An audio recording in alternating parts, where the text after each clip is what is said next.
de que alcancemos el canal. La batalla tuvo lugar cerca de la villa de Sikanderpur. Rodeado y sorprendido, Porus tuvo poca oportunidad frente a uno de los más grandes ejércitos que han existido. Fue una terrible escena, la lluvia, la oscuridad del río. Los macedonios enterraron sus largas lanzas en los ojos de los elefantes. Estos, enloquecidos por el dolor, atacaban a amigos y enemigos. El ejército de Porus fue destrozado y éste se rindió. Pero Alejandro estaba tan sorprendido por su valor que le devolvió su reino. Porus se hizo su aliado. La marcha se reinició a mediados del verano durante las lluvias del monzón. Esto debe haber sido la última gota para las tropas griegas.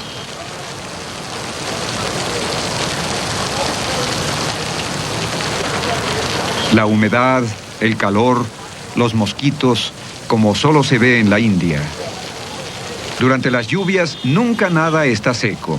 Herramientas y armas oxidadas, la ropa se pudría, las heridas no sanaban. No había descanso en la batalla y las bajas aumentaban rápidamente.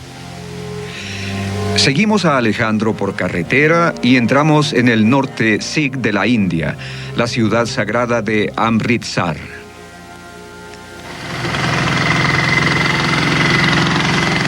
Tomamos un taxi que nos llevó al sitio de la cita de Alejandro con el destino: los bancos del río Beas. A principios de septiembre, Alejandro llegó al río Beas, encrucijada de la antigua ruta por el norte de la India.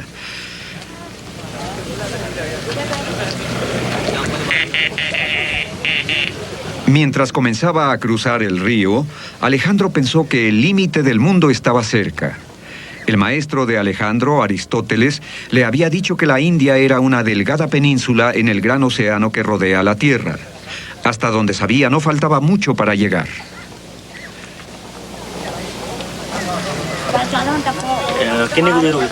Pero aquí en Beas, cuando Alejandro preguntó a la gente sobre el camino, nueva e inesperada información llegó a sus manos. Los confines de la tierra no estaban cerca. A 2 o 3 semanas de camino se encontraba un gran río, el Ganges, y un gran reino con un enorme ejército y miles de elefantes de guerra. ¿Qué tan lejos está? ¿Cuántos kilómetros hay de aquí a Delhi? 500. Sí. Sí, el ejército griego podría avanzar 30 kilómetros al día. Podrían hacerlo en 3 semanas. Mientras observaba el otro lado del río, Alejandro, por supuesto, deseaba seguir. Pero después de 8 años y 17.000 millas, las tropas habían llegado a su límite. El rey los urgió a un último gran esfuerzo. En respuesta, solo hubo silencio. Nadie se atrevía a hablar, estaban demasiado temerosos. Entonces uno de los grandes comandantes, Coenus, se dio valor. Señor, siempre has dicho que nunca nos dirigirías como un dictador. Comenzó a decir. Siempre has dicho que estarías abierto al diálogo. Entonces déjame hablar no en nuestro nombre, sino a nombre de los soldados comunes en nuestras filas. Muchos de los hombres que nos han seguido desde Grecia han dejado sus huesos por los caminos de Asia. Y aquellos que quedan están agotados de cuerpo y espíritu. Obsérvalo, sus herramientas están arruinadas, visten ropas indias. Ya han hecho suficiente. Señor, bajo tu liderazgo nuestros logros han sido simplemente maravillosos. Pero el favor de los dioses no se puede tener por siempre. Y seguramente ha llegado el momento de poner un límite a nuestros esfuerzos. El rey había llegado a un punto en que su vida cambiaría. Había sido legendario desde entonces. Está incluso en las películas.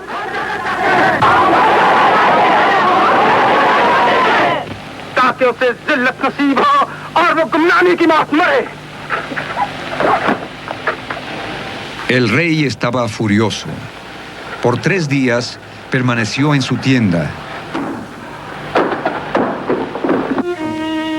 Viendo la decisión de su ejército, pidió a los dioses una señal.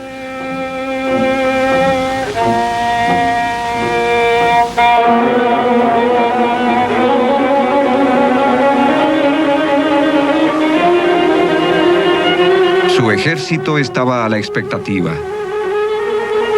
Los augurios fueron malos.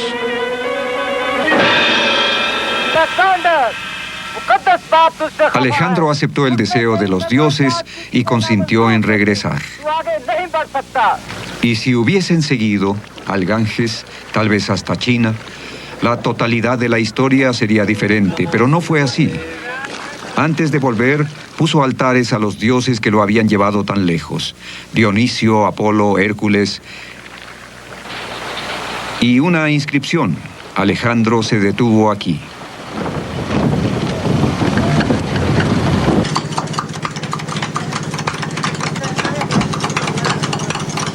De vuelta en el río Jhelum, ordenó que una flota debía ser construida para remontar el río hasta el océano.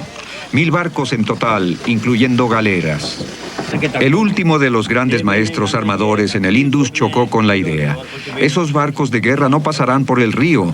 Hizo algunas modificaciones a los planes navales de Alejandro.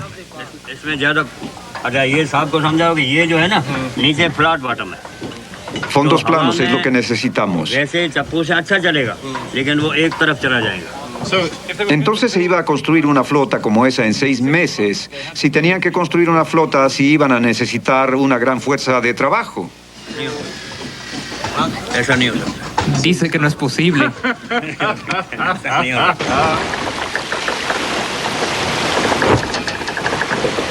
Imposible, pero Alejandro lo hizo. Partió a mediados de noviembre. El mayor ejército viajaba con él a lo largo del banco del río, rodeados del sonido de bandas y observados por los hindúes que por un tiempo lo siguieron asombrados.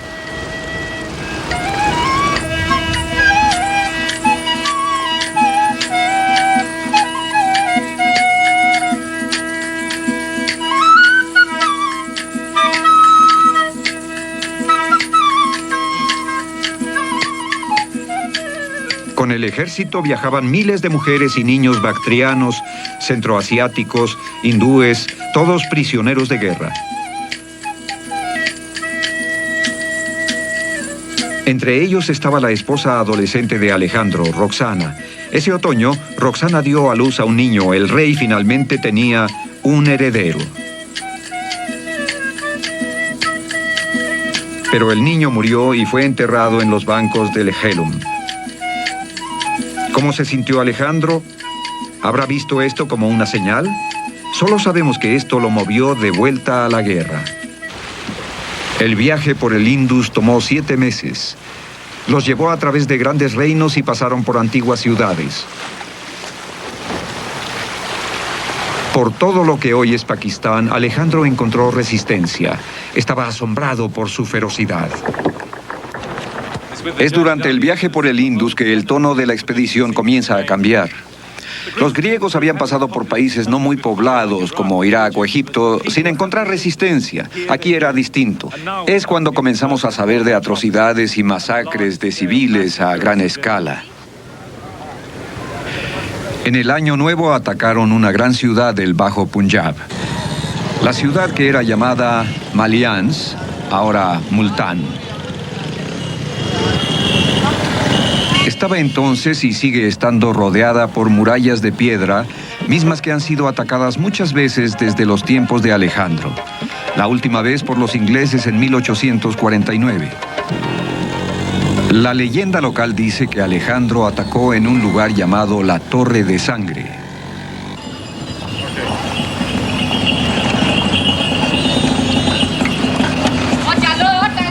Gracias.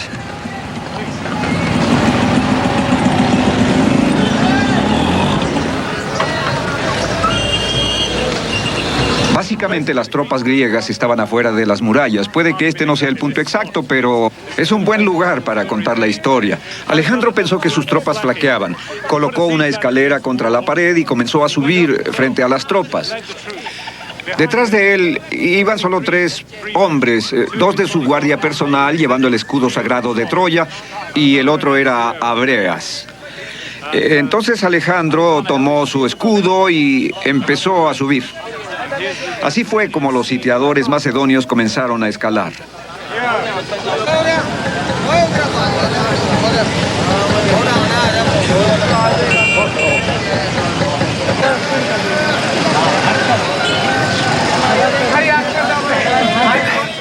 Las escaleras de los sitiadores macedonios eran tan frágiles como esta. Alejandro alcanzó la cima, pero el peso de las tropas que le seguían rompió la escalera, dejando a los 4 hombres abandonados a su suerte. Soy como un soldado macedonio. Cuando Alejandro llegó a la cima, cuenta Arriano que quedó atrapado junto con sus otros 3 hombres. Entonces se vieron rodeados por defensores hindúes y ante tal situación, Alejandro tomó su destino en sus manos, entró a la fortaleza, dejando al resto de su ejército detrás. Los defensores hindúes lo rodearon, así que se vio forzado a arrojarles rocas y golpearlos con la espada. El resto del ejército sintió pánico. Buscaban un lugar por donde entrar a la ciudad, mientras los 4 hombres luchaban desesperadamente. Entonces Abreas fue alcanzado en la cara por una flecha y murió, mientras Alejandro era alcanzado por otra flecha que había atravesado su armadura, hiriéndolo gravemente. Alejandro cayó sangrando profusamente, mientras su guardia Percastrus lo protegía sosteniendo el escudo sagrado de Troya e intentando derribar a los atacantes hindúes.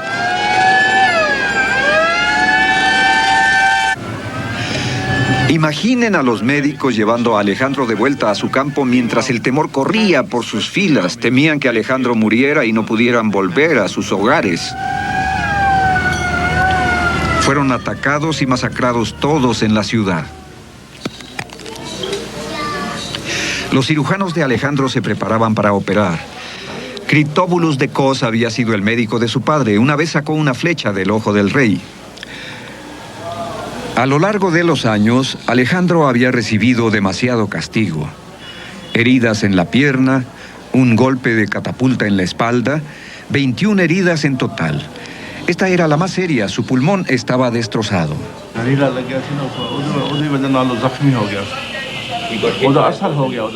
La historia cuenta que la flecha estaba envenenada y que Alejandro nunca se recuperó. Los historiadores griegos no lo mencionan, pero los médicos tradicionales de aquí, los hakim, se dicen descendientes de los médicos de Alejandro. Practican lo que llaman medicina griega. Tal vez sepan algo.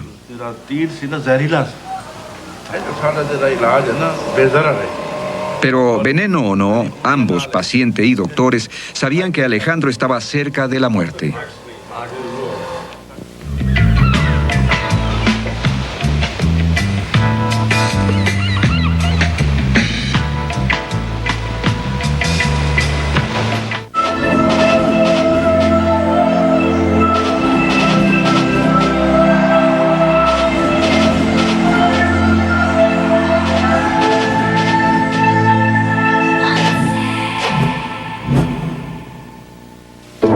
Las acciones del cambio.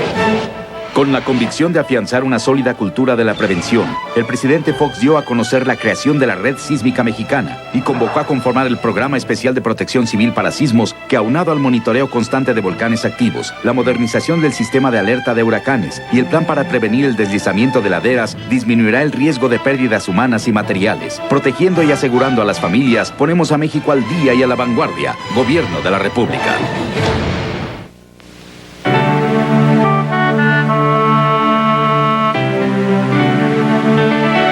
No basta mirar.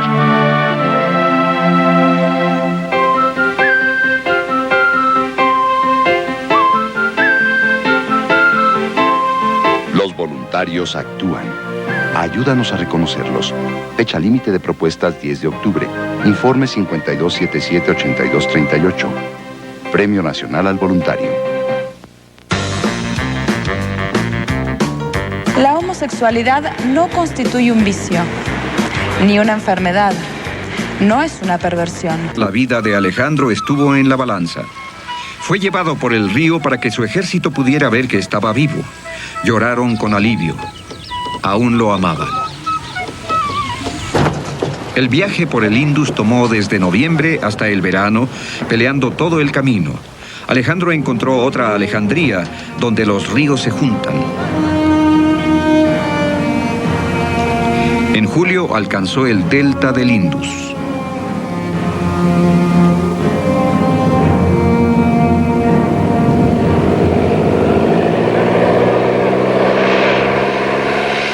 Su flota exploró los brazos del Indus.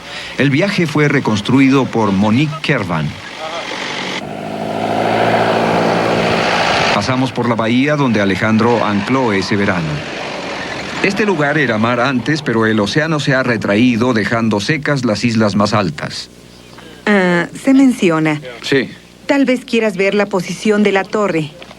Gracias. La posición de la torre debe haber sido aproximadamente... El almirante de Alejandro menciona que construyó fortificaciones en un lugar que llamó Bahía de Alejandro. Una torre con soldados. ¿Estuvo ahí? Sí, está claro que ellos construyeron en este lugar y sobrevivían comiendo ostras. Es lo que dicen. Sí, ostras, mejillones y otros de gran tamaño. Entonces es posible que esto haya sido dejado por los soldados griegos después de su estancia aquí. Es lo que dicen y yo así lo creo. Las ostras no pueden ser de la época musulmana porque alimentarse de pescado va contra la religión. Me parece que fueron los griegos de Alejandro quienes las dejaron. Sí, tienen una larga tradición de alimentarse de pescados y mariscos. El último acto de Alejandro en la India fue erigir altares igual que lo había hecho en Asia Central y en el Punjab. Los colocó en una pequeña isla en el mar. No han sido encontrados, pero en medio del delta hay otra isla olvidada hace tiempo. La última antes de Mar Abierto. Por ahí... ¿Qué es esto? Por ahí estaba el mar. Es tal vez el último punto donde Alejandro pisó la India. Tal vez estuvo aquí observando el mar mientras su flota se alejaba por el Golfo siguiendo el horizonte.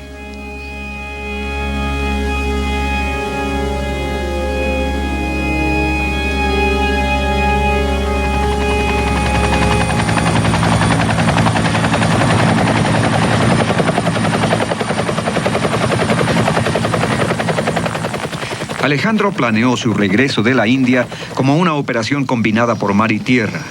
Con la ayuda de la Marina pakistaní trataremos de seguir su ruta a lo largo de la costa de Makran.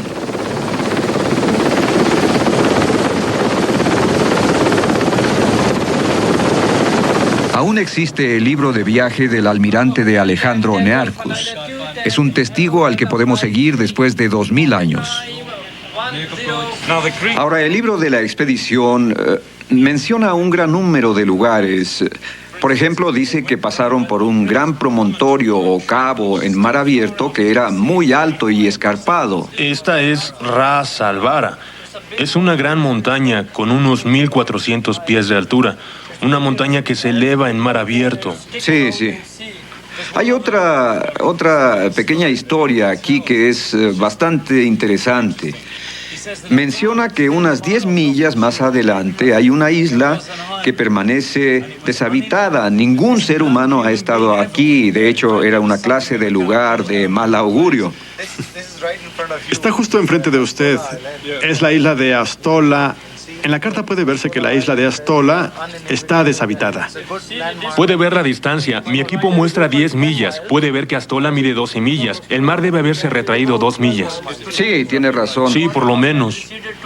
Sí, se dice que los griegos estaban temerosos por las historias sobre la isla. Se decía que no debían desembarcar y de hecho pasaron de largo gritando para asegurarse de que los espíritus no estuvieran ahí. Bueno, en mis 20 años de carrera naval nunca hemos estado ahí.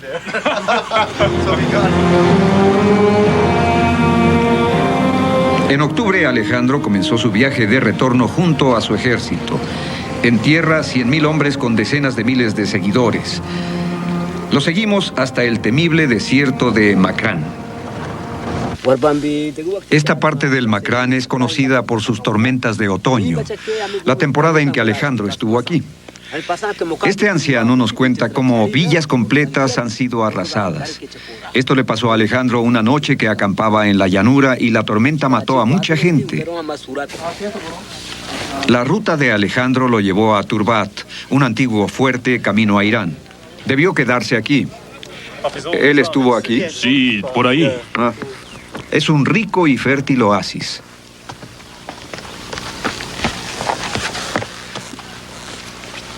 Wow, ¡Qué vista! Sí, puedes ver las murallas. Desde Turbat la ruta hacia Irán pasa directamente por el valle de Kech, pero Alejandro no lo tomó.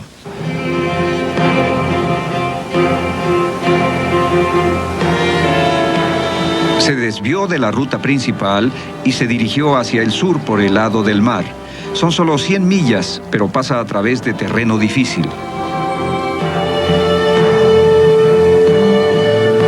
Los griegos encontraron improvisados asentamientos de aborígenes, pescadores tan pobres que no podían darles alimentos.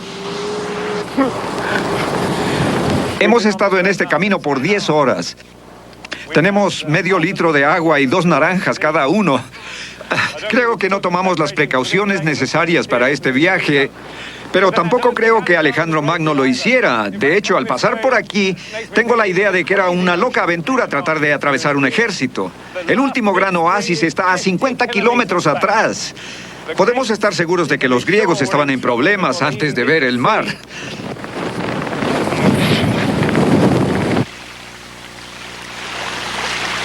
En el mar no se veían rastros de la flota, solo los botes de los pescadores.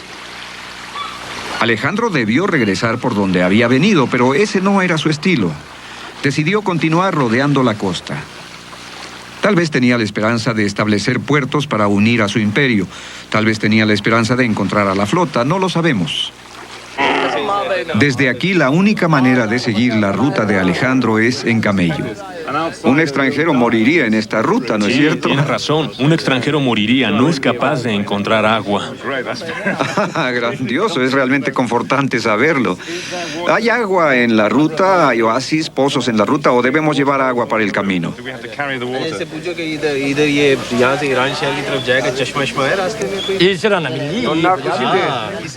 Dice que hay varias fuentes de agua.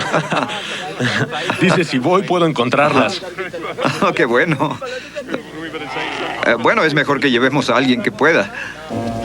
Así dejamos la ardiente ribera, pasando por la roca de Pashni, detrás de los pasos de Alejandro en su última marcha épica.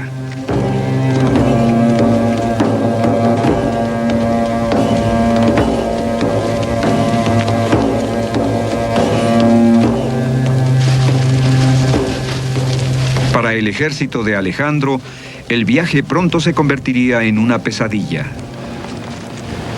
Los griegos entraron en un área de grandes dunas. Arriano cuenta que sus pies se hundían en la arena como si caminaran entre nieve. Los caballos y las mulas no pudieron con la carga porque no contaban con camellos como nosotros.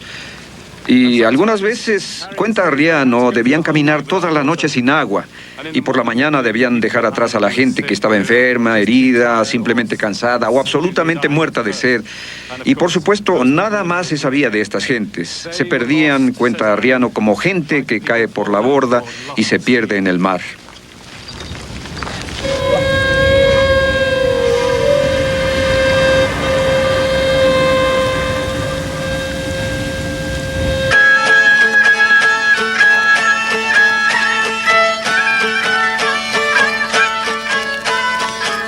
Por primera vez en su vida, Alejandro encaraba la derrota.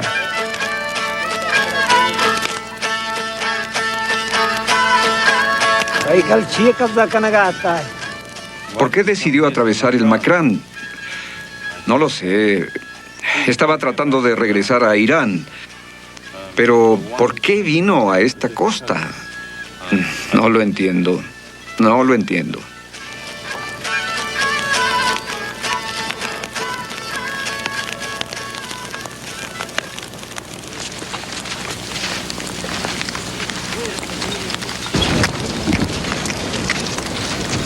El geógrafo Estrabo cuenta que Alejandro y sus hombres sentían una gran desesperación mientras viajaban por este desolado terreno. De acuerdo a una de las fuentes, solo una cuarta parte del ejército sobrevivió. Nunca sabremos la verdad, pero incluso en medio de este gran predicamento, Alejandro seguía dando muestras de su antiguo genio. Siempre iba delante de sus tropas para animarlas. Todos estaban absolutamente desesperados por agua. Cuando un grupo de soldados encontró un poco de agua estancada y se la llevaron en un casco, frente a todo su ejército, la derramó en la arena. Si ellos no podían beber, él tampoco lo haría. Los griegos cuentan esta historia como muestra de su noble carácter. Personalmente creo que es un poco extraño que después de todo lo que les hizo pasar, aún continuara ganándoselos con esos trucos.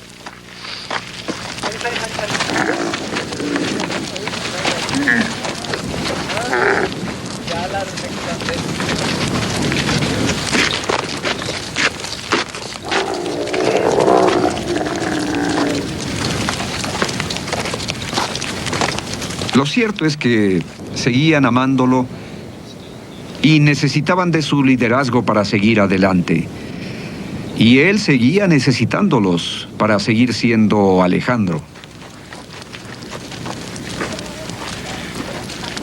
Hasta este punto tal vez se pregunten qué fue lo que le motivó a traer a su ejército hacia este terrible camino. Me hace pensar que tal vez les castigaba por lo que sucedió en el río Beas por no seguirlo hasta los confines del mundo. Entre los griegos, la explicación más popular es esta. Simplemente estaba ahí. Había escuchado que el viaje era imposible para un ejército y por culpa de su demonio interno tuvo que hacerlo. En su afán de exceder a todos, tenía que hacerlo por donde nadie lo había hecho. Por supuesto, en el pasado siempre había resultado bien. Le tomó 60 días atravesar el Macrán. Y para la primavera había llegado a Persépolis, desde donde había salido hacia el este 7 años atrás.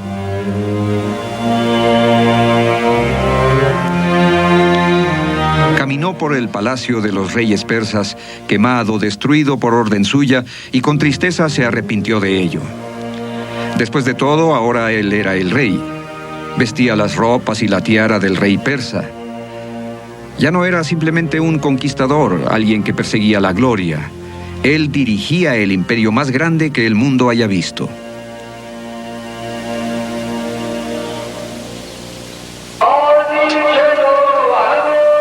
Irán era ahora el centro de su universo.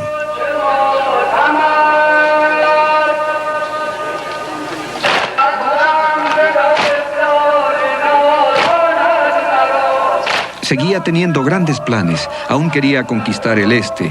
Sin embargo, el destino o la voluntad de los dioses se estaba acercando.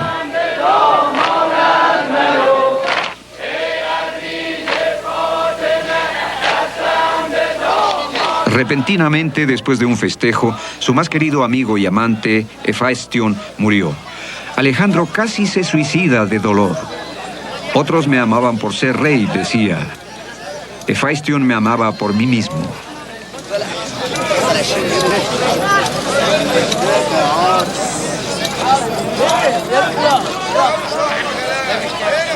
Los bazares se llenaron de rumores. Se habló de veneno, de que al rey no le restaba mucha vida, que los presagios estaban contra él, que había perdido el sentido de la proporción. La historia se sigue narrando por los tradicionales contadores de historias en Irán.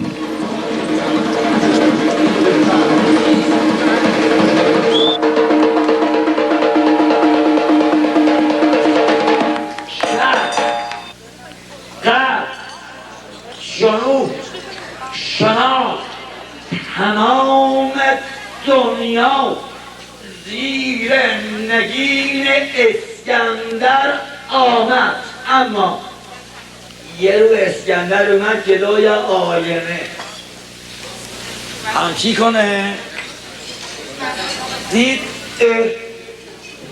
موها سپید. یه روز اسکندر دید حالش داره منقلب میشه.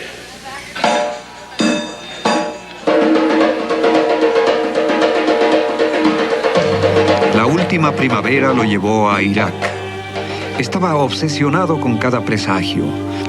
El rey temía mientras sus adivinos auguraban sobre el vuelo de los pájaros.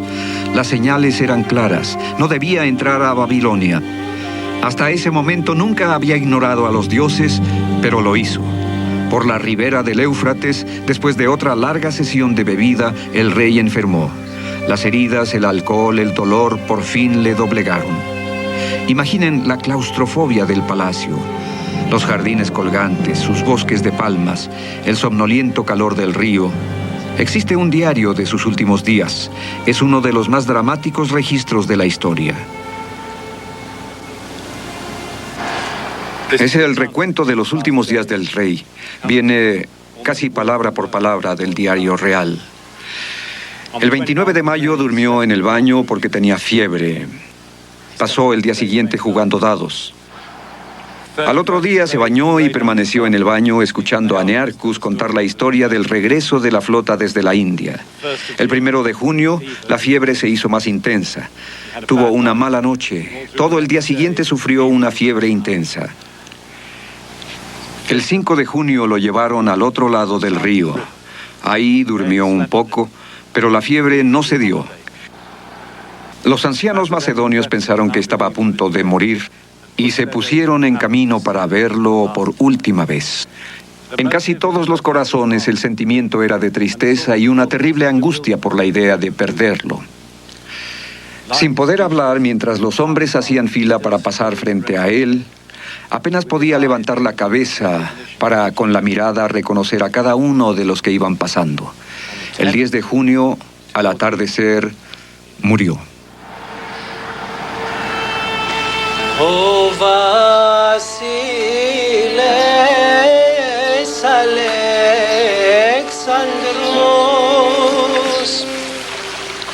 όλον τον κόσμο κέρδισε και την ψυχή του έχασε.